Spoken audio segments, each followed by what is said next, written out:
All right. What is in a name? There are front nine names, there are back nine names. We can kind of guess those. So, Josh, as we introduce this show, I got a trivia question for you. I recently played golf with Sandy and Art, and I also played golf with Mitchell and Jordan. In just a minute, as we start the back nine, I want you to tell me which one was a baby boomers and which one were millennials. This isn't hard. We start the back nine. This is the Back Nine with Dennis Williams and Josh Mora.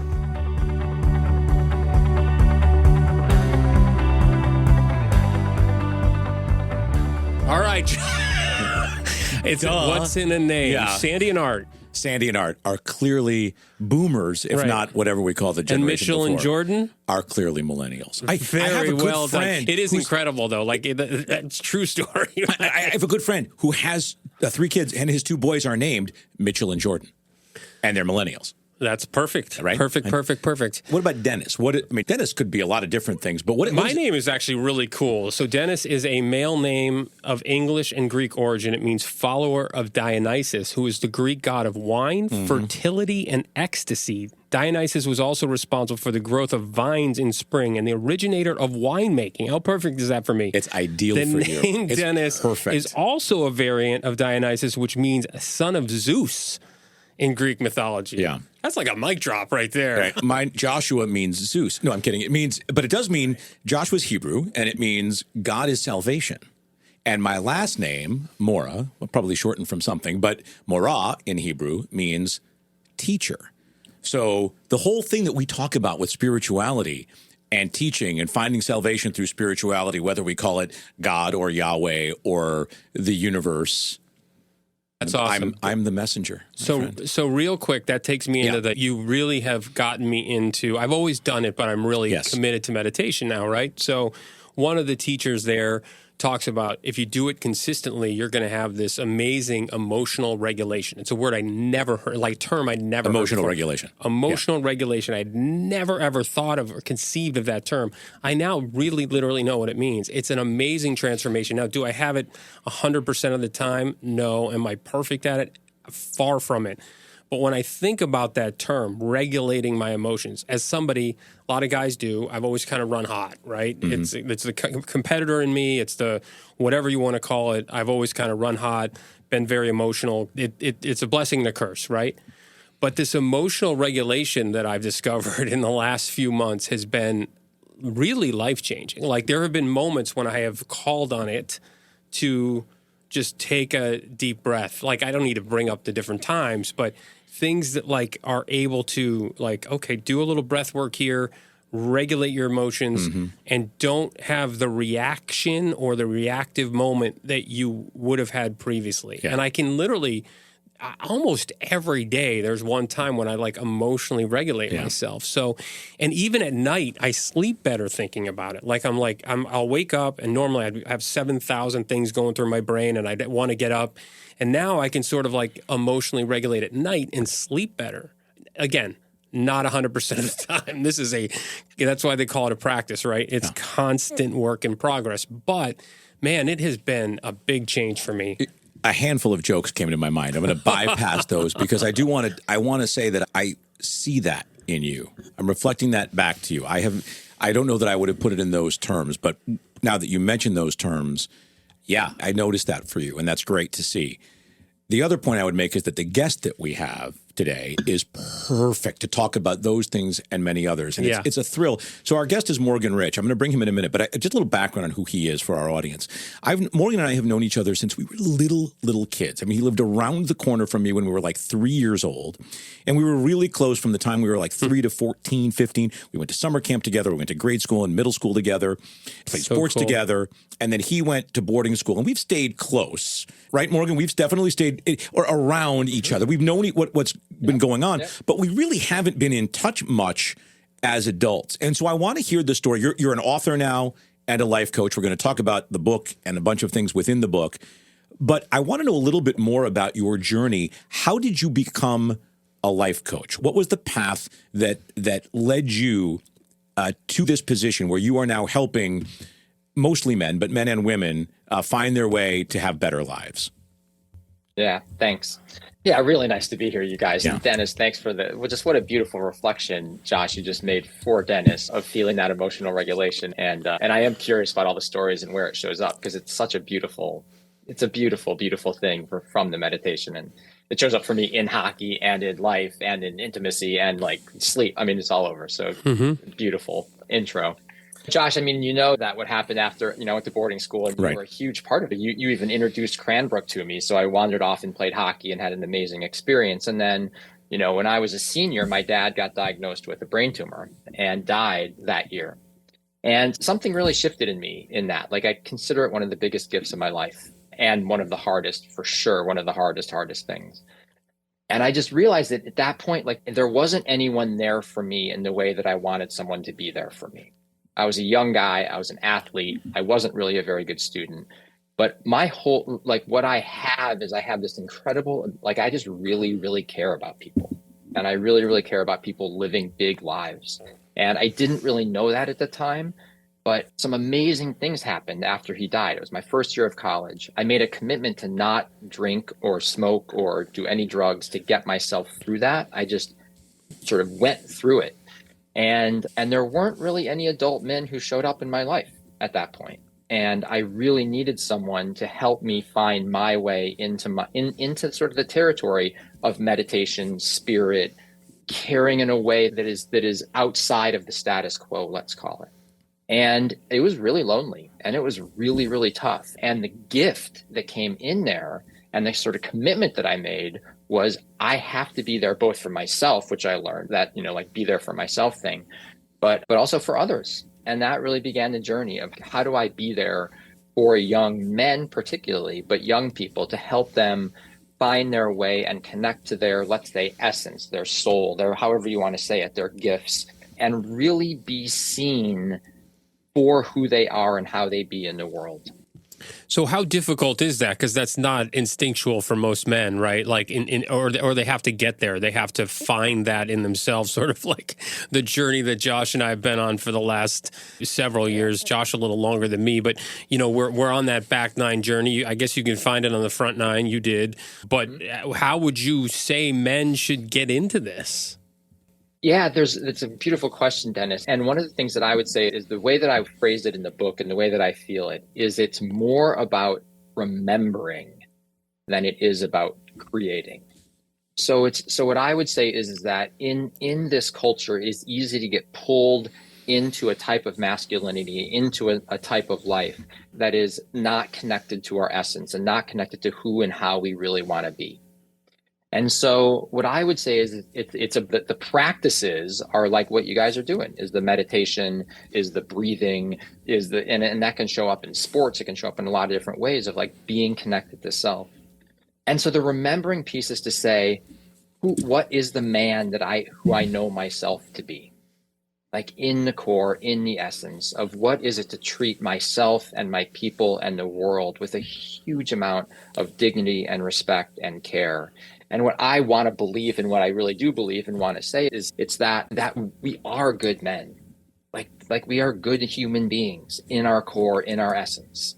And I feel like the culture and the pressure to be certain things pushes the external variables sort of push us off course. And I would say get us confused about what that really means. Yeah, we've talked about that on this show, and you put it in a way in your book that I think really describes it better than we've talked about it. And what we've talked about is the notion of the alpha male in modern society, and that it's misguided, that it doesn't tell the complete story, that it is a WWE, everything out there up front, I'm going to take no crap from anybody kind of a position. And not to diminish WWE because I'm a fan, but in terms of masculinity, it does present kind of a warped sense, and it's what's led to the terminology of toxic masculinity and how it's negatively impacted women. Because when we go too far to that one side, we're out of balance, even if we think we're doing the right thing. And in the book, you refer to something called sovereign masculinity, which to me put the best phrasing around what really is a healthy alpha male, to go on with that metaphor. So can you describe what sovereign masculinity is and how men can best go about achieving it? Yeah, it's interesting. I'm staying with a dear friend here in Olympia. We had a beautiful boys' weekend this past weekend where four of us went out into the woods and just had this like beautifully connected place. We were talking last night, and his son is a young guy, and is in this place of like what women want is for men to be that alpha. They want us to be tough and aggressive and assertive. And he's like, "Will you please talk to him? Will you please talk to him and give him some other insight?" And what I can say is that for me, I mean, the first piece is just, it's about being ourselves and it's about being authentic. There's this beautiful thing I've heard lately that is like authenticity has a vibration 400 times higher than love. Like authenticity, it is so golden about really bringing our essence, our care, our heart, and who we be. So there's not a right way to be a sovereign masculine guy. It's really about being ourselves and then bringing what I would say is that care, that love, that connection forward. We'll be right back. Listeners, you know I've been talking about Pete Learning for a few weeks now. Pete is an out-of-the-box training department that helps companies of all sizes reach their company training initiatives. So picture this. Your company leaders hold all kinds of institutional knowledge, but it takes time for them to create and manage the training that it takes to share that knowledge and other company objectives with their employees. And that's time away from what those leaders do best. That is where Pete comes in. Pete uses artificial intelligence, AI, to create robust, threaded training curriculum quickly and inexpensively. Put simply, Pete is an indispensable partner for any growing company. It is win-win at every level. So visit Pete Learning at pete.com. That is PETE.com. Three Bridges is proud to be a sponsor of the Back Nine. My business partner and I founded the company in 2019 with the simple premise that we wanted to be the best storytellers for your brand. Let's be real here. We say bring your brand to life because if you don't have video, your brand is either dead or dying. We recently completed a project with a huge resort out in Colorado Springs called Garden of the Gods. We produced multiple videos that I am personally very proud of, and more importantly, they are thrilled with them. If you want to see our work, check out Three Bridges Consulting on our YouTube page. That's the number 3 Bridges Consulting on YouTube, and see how we can breathe life into your brand. All right, back to the show. I struggle with this only because here's the thing, like, and you're an athlete, so I want you to kind of speak to this, all right? There's a little bit of a conflict there because there are times in your life where you have to be an alpha male. You can't be a hockey player and, you know what I mean, and be passive, right? Or you know what I mean, or have some of these things, or successful in business or things like that.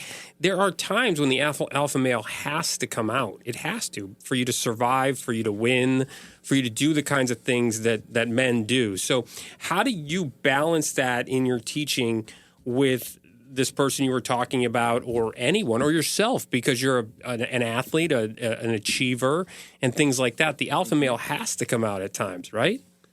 Yeah, I mean, for sure. And I am wildly competitive. And what I would say is that actually the distinction I would make in there, Dennis, is that I have found like the competitiveness, the toughness that is enhanced when I'm 1, authentic, and 2, really in myself in a way. So here's the story that I think illustrates it.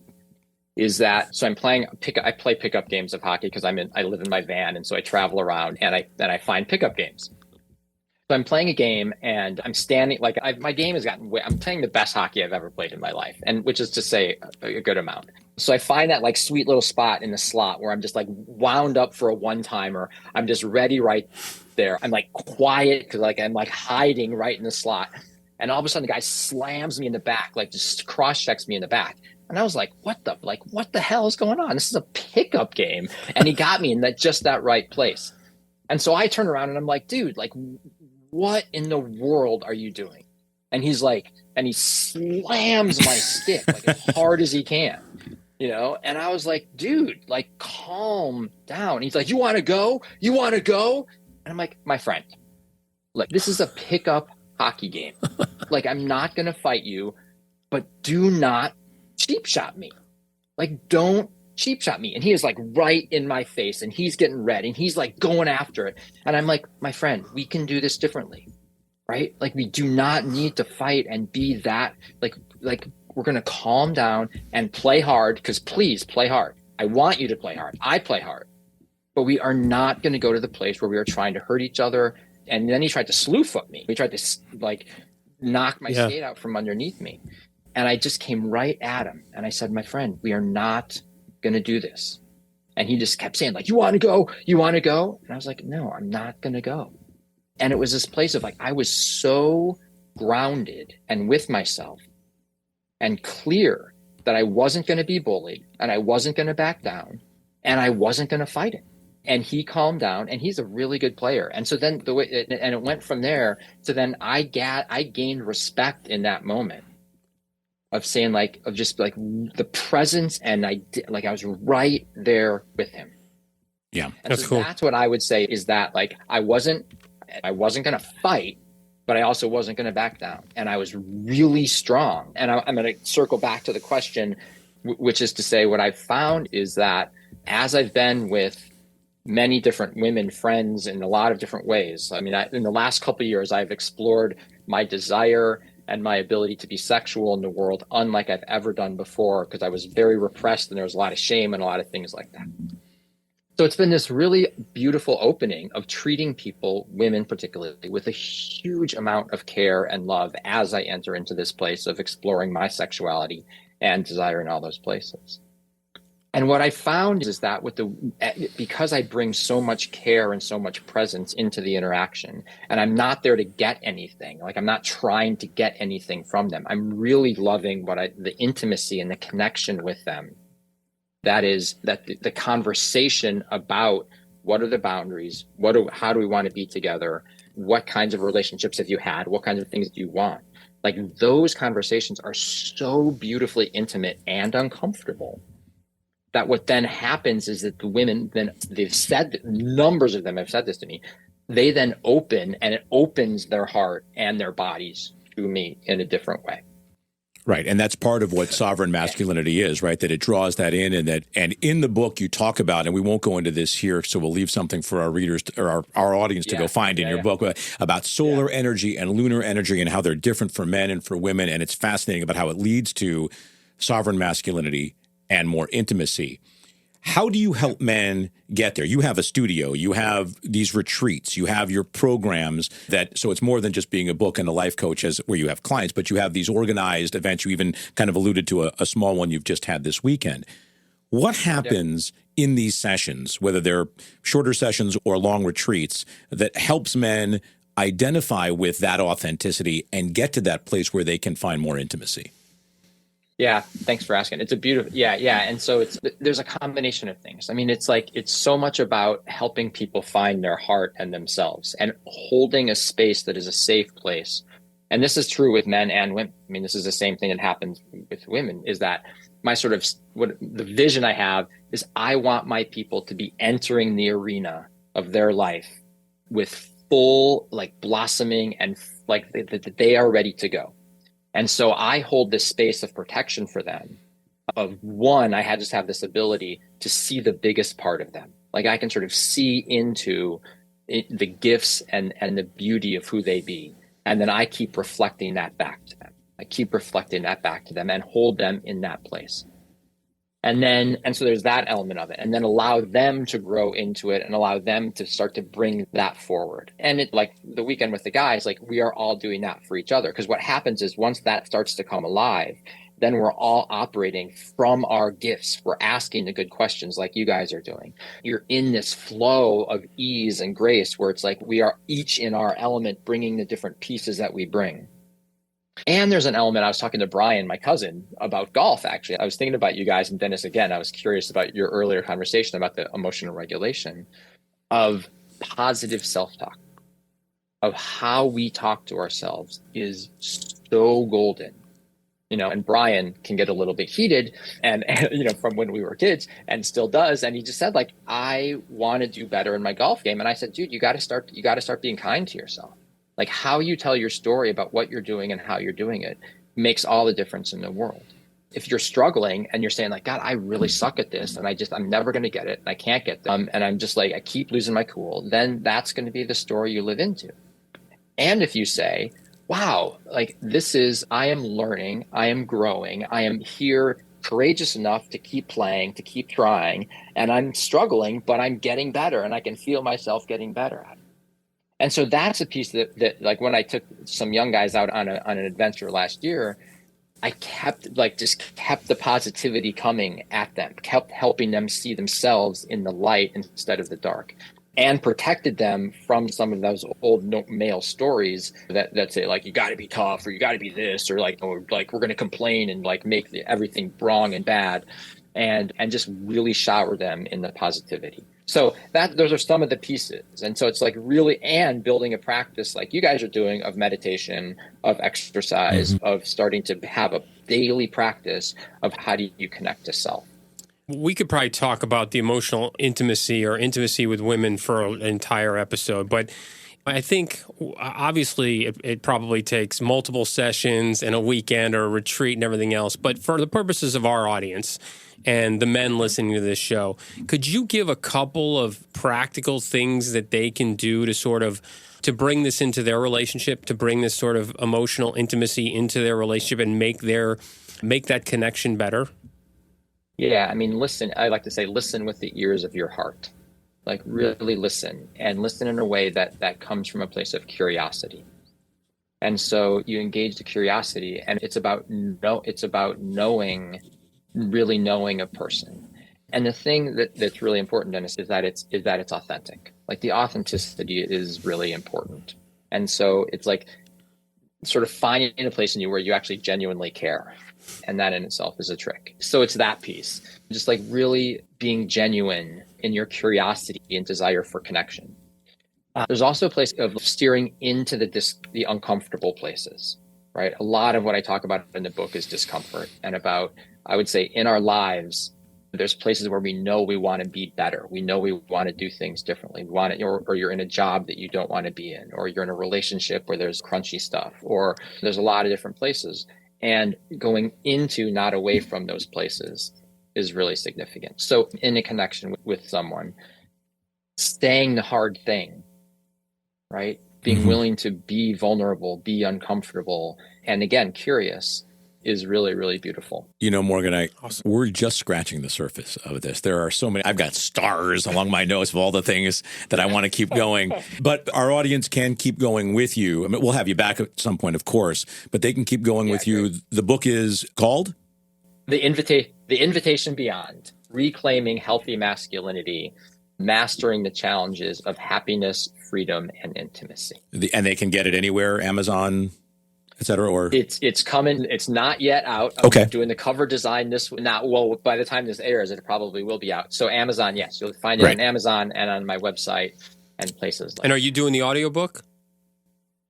I am doing the audiobook. That's a whole huge thing. Yeah. I didn't even realize what a huge thing that is, but it's going to take a month and a half to do it. Right. Yeah. It's really interesting. Fantastic. Because I can't read. I can read, but I don't have the patience to read, so I'll definitely get the audiobook. All right. So The Invitation Beyond, and the website is morganrich.com, and you can find out all about the retreats and all of the other teachings and all of the other things that Morgan is doing. And man, what a thrill it is to be. Awesome. I'm really tickled about what you're doing, as well as being back in touch with you on a more regular basis. So continued success. Best wishes for the book, and we look forward to having you back sometime soon. Thanks, Morgan. Thank you so much. Thank you so much. I mean, what an honor. What an honor. The honor's ours. Just grateful to be here. Truly. Yeah. Dennis, lots and lots. I mean, I want to know where, again, I've known him for my whole life. I want to know where you start with him. Well, I think the listen with your heart was a huge part for me with the intimacy part, because I do think that guys are a little self-serving when it comes to intimacy, right? They're trying to get somewhere, right? Like that's kind of the guy's nature. That's how we're kind of wired. Yeah, as younger guys for sure. Yeah. Yeah. And it's nice to hear that and think about that, especially in the wake of some of the other shows we've done where like women want to be heard, right? Like, so I think that's important. And I really did like the way he handled the question about, not abandoning your alpha male. Like you still have to have that in your life, but knowing how to emotionally regulate. He just tied in what we started the show with what I was talking about at the beginning. Like it's not like you're not driven and alpha, but how do you control that in a refined way? Yeah, I think there's a lot of confusion. And again, this is something we've kind of talked about, what an alpha male is, right? And I think Morgan was pointing out media our image in the modern world of what an alpha male is this outsized caricature of a battler who doesn't take any prisoners for anything. But if you go back through the annals of history into ancient history, the warriors were, I mean, yes, they fought on the battlefield, but they were also providers, and they were community leaders, and they took those things on. So in other words, an alpha male is about much more than puffing your chest out and throwing your elbows out and demanding and challenging everybody at every turn, as he described in the hockey example about what he was playing. The true alpha males are really comfortable with themselves. So they know when to be assertive, not aggressive, but assertive, and when to be calmer. And that's what a true alpha male is. And we've kind of lost sight of that in 21st century America. Yeah, one of our previous episodes, you said the guests made you a little bit uncomfortable. There were some uncomfortable moments for me there, and I think go through that. Well, I think the biggest thing is that we talked about it a couple minutes ago. Is that idea that you have to listen with your heart a little more, and in intimacy, and be able to be receptive and open to all of that, and then also just be able to talk about it, to be able to bring all those things to the table without being shy or conflicted or worried about the outcome. I agree with that. I have one more point that he made very early in this conversation, which was when he was talking about, I mean, I remember his dad. I did a lot of things with his dad, and his dad was older, but still it was so sad. He was really the first close parent of a friend that had passed away. And I remember him going through that. I remember him feeling lonely. And so I think it was really interesting that his insight was he needed people to show up for him. And he learned that the best way to have people show up for him was to show up for other people. That's a great, I love that message. It's something I absolutely want to incorporate. I hope I'm doing that already to some degree. But I'm curious to your thoughts about how that registered with you. Well, what registered with me is exactly what we talk about on this show, is that in order to get through, he basically said he didn't have the community to support him, and he almost needed to create it, right? And in some respects, as we've talked about multiple times, that is what we're trying to do with this show, create a community like his where this stuff is on the table, and it's okay to bring it up, and it's okay to dive into all of this stuff, right, where people don't usually go. That is why we want to make this show different, is because we're doing that. We're having guests on like Morgan and others like that dive deep into things that guys and women don't usually talk about or are uncomfortable to talk about. So he, in his moment, created that community to get him through that. You and I created the same type of community with each other to get through our trauma back in 2019, 2020. Well, since we got divorced, each of us, especially way back, right? We create, and then we're just taking that community and expanding it now with all of these lessons that we're learning through this show. And we're having a lot of fun along the way, Absolutely. too. And if you want to pursue it further, again, morganrich.com. The Invitation Beyond is the book. And we're going to keep introducing you to more of these types of guests as we offer you resources to help come through whatever traumas you may have experienced, or just have better conversations with your friends, your family, your partners in life, and with us here on The Back Nine.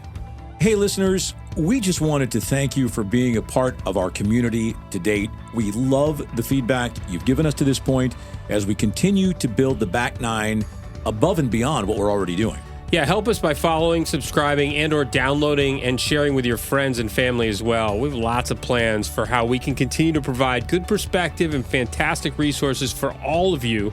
So join us on Apple, Spotify, YouTube, or your preferred platform, and know that we are incredibly grateful for your support. Yeah, we are. We look forward to seeing you in person soon, hint, hint, and knowing that you're out there making the loop with us every week on The Back Nine.